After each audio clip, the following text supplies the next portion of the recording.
तो अब जैसे इमोशनल इंटेलिजेंस आप लोगों ने पढ़ लिया, तो केस स्टडीज़ जो आपके सामने आ सकती हैं, बहुत सारी तो एग्ज़ाम में आई हैं, लेकिन अब जैसे एक सिचुएशन भी आपने किसी ने पूछा कि जंतर मंतर पे जो हुआ, वो भी तो एक केस स्टडी है।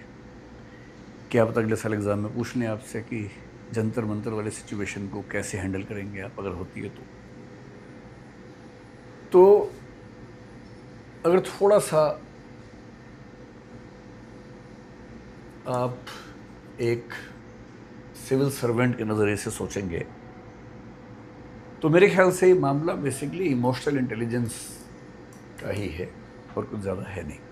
जैसे अभी हमने थोड़ी देर पहले जो पढ़ा कि इमोशनल इंटेलिजेंस के लिए बहुत ज़रूरी ये होता है कि आप ये समझ पाएँ कि आपका अपना जो मेंटल स्टेट है, मूड है, इमोशन है, वो कैसा है और उसे रेगुलेट कर पाएँ। यानी ऐसा कुछ ना कहें, ऐसा कुछ ना बोलें जिससे बिना बात के तनाव पैदा होता हो। भाई किसी को आप अनावश्यक रूप से तनाव देंगे सामने वाले व्यक्ति को, तो परेशानी तो होगी ही। अब ये प्रशासक के लिए किसके लिए है कि एम्प्लॉइज़ को, स्टाफ को, जनता को ऐसे परेशान ना करें। और नेताओं के मामले में, सरकार के मामले में, कि जो जनता के समुदाय आपसे नाराज़ हो सकते हैं, वहाँ इस बात का ध्यान रखना है। अब मैं आपको 2 एग्जांपल देके समझाता हूँ। जुडिशरी का बड़ा सम्मान करना चाहिए, मैं करता भी हूँ, लेकिन अगर मैं अपने वर्तमान चीफ जस्टिस ऑफ इंडिया जो हैं सूर्यकांत जी, अगर 2 इंसिडेंट्स की बात करूँ, ये जो आंदोलन है, आंदोलन तो बहुत पीछे से इसकी बैकग्राउंड बन रही थी। कई साल से कई पेपर लीक हुए, बच्चे नाराज़ हैं। और ऐसा नहीं कि मामला केवल नीट का है, नीट तो एक चेहरा बन गया इस चीज़ का। पेपर तो और भी लीक हो रहे हैं, एसएससी में भी हुए, कई एग्ज़ाम हुए ही नहीं, यूजीसी का हुआ। तो धीरे धीरे एक माहौल ऐसा बन गया कि पेपर लीक हो रहे हैं, सरकार कुछ कर नहीं रही। कई पेपर ऐसे हैं जो राज्य सरकारों में लीक हुए, पर जब जनता नाराज़ होती है वो ये नहीं सोचती कि पेपर किसका लीक हो, बस ये कि माहौल है कि पेपर लीक हुए।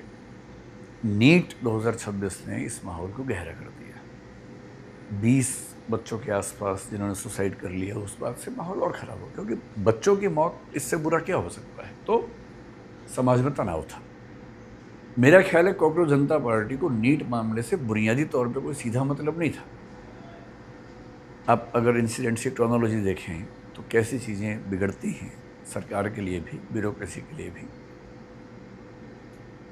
1.5-2 महीने पहले चीफ जस्टिस ऑफ इंडिया ने किसी व्यक्ति ने कोई पिटीशन डाली और उसको लगभग झिड़कते हुए ये कहा कि बहुत सारे ऐसे युवा हैं जो अनएम्प्लॉयड हैं, मतलब अनक्वालिफाइड हैं, अयोग्य किस्म के हैं, और क्योंकि उनके पास कोई एम्प्लॉयमेंट के लायक कुछ है नहीं, इसलिए वो क्या बन जाते हैं, एक्टिविस्ट बन जाते हैं, सोशल मीडिया करने लगते हैं, मीडिया करने लगते हैं।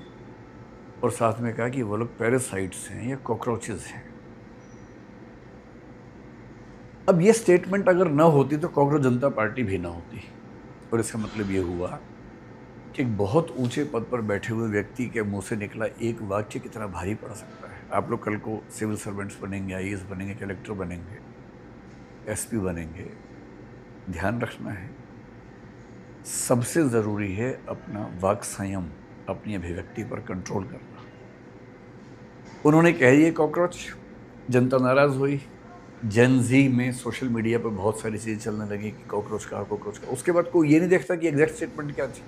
यह भी ध्यान रखिएगा, आपने एग्जैक्टली क्या कहा कोई नहीं देखेगा, उसमें से केवल एक शब्द या आधा वाक्य निकलेगा।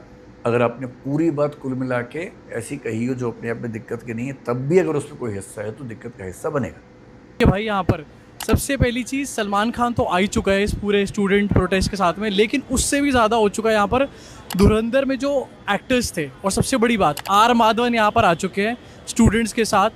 जो बंदा धुरंधर में अजीत डोभाल का रोल कर रहा था वही स्टूडेंट्स के साथ आ चुका है। चीटिंग करता है तो। My hands are literally shivering right now. I have been detained in the police van just for standing on the road peacefully. And मैं आपको दिखाना चाहता हूँ आपकी स्क्रीन के ऊपर, आर माधवन ने भाई 3-4 पेज का यहाँ पर पोस्ट करके डाला है जिसमें लिखा है कि मैं स्टूडेंट्स के साथ हूँ, अनफेयर नहीं होना चाहिए, एंड बहुत सारी चीज़ें लिखी है उन्होंने। मोदी जी का ट्वीट भी उसके बाद डाला है। और सिर्फ एक बंदा नहीं है, ये आर माधवन नहीं है, इसके अलावा हनुमान काइंड जिसने धुरंधर का टाइटल ट्रैक गाया है, जो धुरंधर वाला गाना है, वो भी यहाँ पर स्टूडेंट्स के साथ आ चुका है।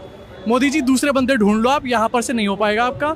हनुमान काइंड ने 3-4 फोटोज डाली हैं एंड लिखा हुआ है साथ में some of the more colourful moments of the day. और एक नहीं 2-2 पोस्ट डाल रखे हैं यहाँ पर, और भी पोस्ट डाले हुए हैं। And I want to show you कि भाई ये हनुमान काइंड मोदी जी की रैली में आया था भाई। ये मोदी जी ने जब हेलो मोदी यूएस में न्यूयॉर्क में किया था ट्रम्प के इलेक्शन से पहले के अपने कैंपेन में, वहाँ पर जाके वो गले वाले लग रहे थे भाई वहाँ पर जाके मोदी जी हनुमान काइंड। और वो अब मोदी जी के अगेंस्ट जा चुका है, तो भाई लगी पड़ी है। मोदी जी को नए बंदे ढूंढने पड़ेंगे, अब हो नहीं पा रहा है मोदी जी का काम यहाँ पे। ऑल्सो इसके अलावा Salman Khan, I want to show you, Salman Khan तो आ ही चुका है सपोर्ट में। सलमान खान के अलावा इमरान खान आ चुका है सपोर्ट में।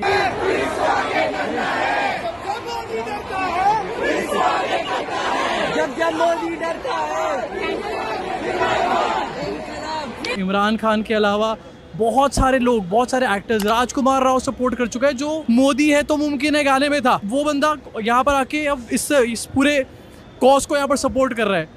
आई थिंक मोदी जी का काफी बुरा हाल होने वाला है। ऑल्सो राजकुमार राव ने एक और खुलासा यहाँ पर किया है। मोदी है तो मुमकिन है सॉन्ग के लिए राजकुमार राव को प्रेशराइज किया गया था भाई। मोदी जी पहले तो जनता आपकी नहीं सुन रही थी, अब आपकी पीआर टीम भी आपकी नहीं सुन रही है। राजकुमार राव ने कमेंट का रिप्लाई करते हुए सारी बात बताई एंड जब इसके ऊपर रायता फैलने लग गया तो कमेंट उन्होंने यहाँ पर डिलीट कर दिया। मतलब धुरंधर से लेकर के मोदी है तो मुमकिन है सॉन्ग वाले लोग सारे ही मोदी जी के अगेंस्ट एकदम से हो गए। मोदी जी ये हो तो जनजी प्रोटेस्ट से सरकार क्या समझी?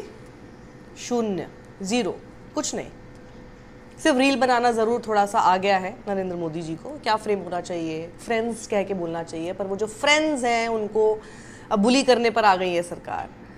बात क्या हुई थी? बात ये हुई थी कि जितने लोगों के खिलाफ एंटी सोशल एलिमेंट्स करके हटा दिया जाए, लेकिन वो भी एक बहुत ग्रे एरिया है, उस पर मैं बात करूंगी कि स्टूडेंट्स के खिलाफ जो एफआईआर हुई, उनके ऊपर जो भी केसेस थे, जो कुछ भी था, वो हम सब कुछ विड्रॉ कर लेंगे, ये बोला गया था। स्टूडेंट्स अब अपने घर चले गए। अब खबरें ये आ रही हैं, खुद सीजेपी के प्रवक्ता सौरभ दास ये बात बोल रहे हैं कि बिहार से ये खबर आ रही है, पश्चिम बंगाल से आ रही है, असम से आ रही है, दिल्ली से भी आ रही है, जहाँ पर पकड़ के लेके जा रहे हैं। और ऐसा भी हो रहा है कि पुलिस ये बोल रही है कि हमने आपका फेशियल रिकग्निशन किया। हालांकि पुलिस मना कर रही है कि ऐसा हमने कुछ नहीं किया है, ऐसा हम कुछ नहीं कर रहे हैं, लेकिन ये खबरें हैं कि उन लोगों को बोला जा रहा है कि हमारे पास आपकी पूरी डिटेल्स। और ये तो पता ही चल रहा था कि ये पूरा फेशियल रिकग्निशन और उनकी पूरी डिटेल्स लेने की कोशिश उस दौरान प्रोटेस्ट के ज़रिए, प्रोटेस्ट वाले दिन की जा रही थी। अब इसमें सबसे बड़ी बात यह है कि आखिर नरेंद्र मोदी ने सीखा क्या? वो वही कर रहे हैं जो उनको करना आता है, दबाना, आवाज़ को कुचलना। ये लोकतंत्र की सबसे बड़ी तस्वीर थी जो देख के शायद हैरान रह गए कि हमारे रहते लोकतंत्र कैसे जिंदा रह सकता है। यही तो आरोप मोदी सरकार पर लगते रहे थे कि इन्होंने लोकतंत्र खतरे में ला दिया है। और लोकतंत्र जब जिंदा हुआ तो वो खतरे में एक्चुअल में आना चाहिए, क्योंकि उसी के लिए तो हम जाने जाते हैं। अगर मोदी कैबिनेट में जो सबसे बड़ा अपराधी है वो नितिन गडकरी है। अब नेक्स्ट नंबर उनका ही है, नितिन गडकरी का ही नंबर है। भी एक ही विकेट गिरा है और भी विकेट बहुत जल्दी गिरेंगे सरकार। अभी तली अंगड़ाई है, आगे और लड़ाई है, जुल्मी जब करेगा सत्ता के गलियारों से चप्पा चप्पा गूंज। कभी नोटबंदी कर देते हैं, कभी मेट्रो गेट बंदी कर देते हैं, कभी कहेंगे तुम खुद घर में बंद हो जाओ। धर्मेंद्र प्रधान एक नकारा कैबिनेट मिनिस्टर था, उसको हटा दिया गया।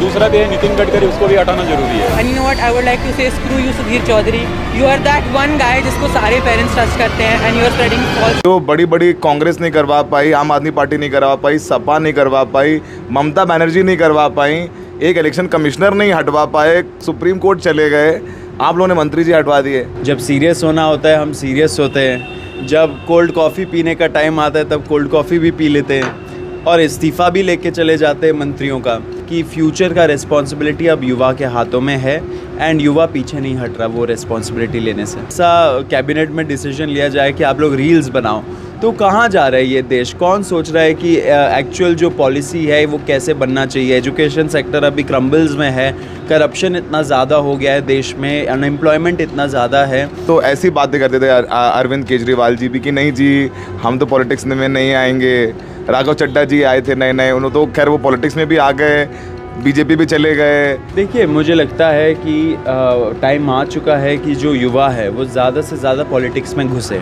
क्यों? क्योंकि जो लोग बैठे हुए हैं, देखिए मोदी जी का एज क्या है, 75-80 साल होने वाला है उन लोगों को। ये चाहता था कि मैं जाऊं ऐसे गोदी मीडिया चैनल्स में एंड मैं उनकी बातें सुनूं एंड उनका क्या रिएक्शन हो रहा है वो भी मैं पर्सनली सुनूं। पुलिस कमिश्नर से भी मिले थे कि मतलब अब यहाँ ख़त्म, मतलब सब भूल चूक माफ़, okay okay bye bye tata. Bihar में अभी मुझे एक लॉयर से मैसेज आया कि 100 से ज़्यादा बच्चों को डिटेन करा हुआ है। देन असम में करा हुआ है लोगों को डिटेन, जहाँ पे वो गुंडा एक्ट लगाने की बात कर रहे हैं वहाँ के मिनिस्टर। एंड उसके बाद वेस्ट बंगाल में भी करा हुआ है। तो we are trying to reach out to वहाँ पे जितने लॉयर्स हो सकते हैं। प्रधानमंत्री नरेंद्र मोदी का इस तरह झुक जाना, इस्तीफा ले लेना, ये कोई चाल है या वाकई में आपकी जीत है? देखिए, पहली बात तो ये देश के करोड़ों युवाओं की जीत है। उन्होंने जो निर्णय लिया वो दबाव में लिया, क्योंकि इस आंदोलन का विस्तार पूरे देश में हो गया था कि ये आंदोलन बिना गोदी मीडिया के सपोर्ट के खड़ा हुआ। प्रधानमंत्री सबसे ज्यादा इस बात से हैरान हुए, उनको सबसे ज्यादा तकलीफ इस बात की हुई कि हमारे सारे गोदी फेल हो गए। कि जो ब्रांड मोदी था उसको झटका पहुंचा है। निश्चित रूप से नुकसान हुआ है। अब चारों तरफ ये प्रचारित किया जाएगा कि देखिए, जेनजी की भावनाओं का ख्याल रखते हुए प्रधानमंत्री ने धर्मेंद्र प्रधान का इस्तीफा ले लिया और जितनी मांगे थी नौजवानों की सब मांग ली। और आप देखिए तो आप पेपर लीक के खिलाफ इतना सख्त कानून लाने जा रहे हैं, पूरी दुनिया इसका लोहा माने, जबकि असलियत इसके बिल्कुल विपरीत है। दर्जनों लोगों पर मुकदमे ठोके जा रहे हैं, कोलकाता से लेकर और बिहार के कई शहरों तक। कौन बचाएगा इन प्रोटेस्टर्स का? जश्न तो खूब बन गया, सीजेपी के लोग पार्टी भी कर रहे हैं, हमने उनकी डांस करती हुई तस्वीरें देखी, लेकिन जो लोग अब जेल जाएंगे उनका क्या होगा? नहीं, मुझे लगता है कि ये बड़ा उल्टा पड़ने वाला है इनको। आप इनको गिरफ्तार करके जेल में भेजने दीजिए, देखिए क्या हालत होगी इनकी। पहली बार नौजवानों के अंदर एक ताकत आई है, हिम्मत आई है, और नौजवानों ने कह दिया हम मोदी से नहीं डरते। ये बहुत उल्टा पड़ेगा और इनके खिलाफ वहां भी बड़े बड़े आंदोलन होंगे। जुनैद को पूरी रात, आप सोचिए 18 घंटे, मैंने अभी जुनैद से बात की है, 18 घंटे तक आंखों पे पट्टी बांधकर डराया गया, धमकाया गया। और जिन लोगों ने डराया धमकाया वो कह रहे थे हम दिल्ली पुलिस के लोग हैं। कल मेरी बात जुनैद से हुई थी फोन पे, तो मैंने उनको ये भी कहा कि अगर कोई आगे दिक्कत आती है, परेशानी आती है, आप मुझे बताइएगा, हम लोग आपके साथ खड़े हैं। एक जीत तो ये है कि शिक्षा मंत्री का इस्तीफा हो गया, लेकिन उससे बड़ी ये जीत है कि गोदी मीडिया के मुंह पे 20-20 जूता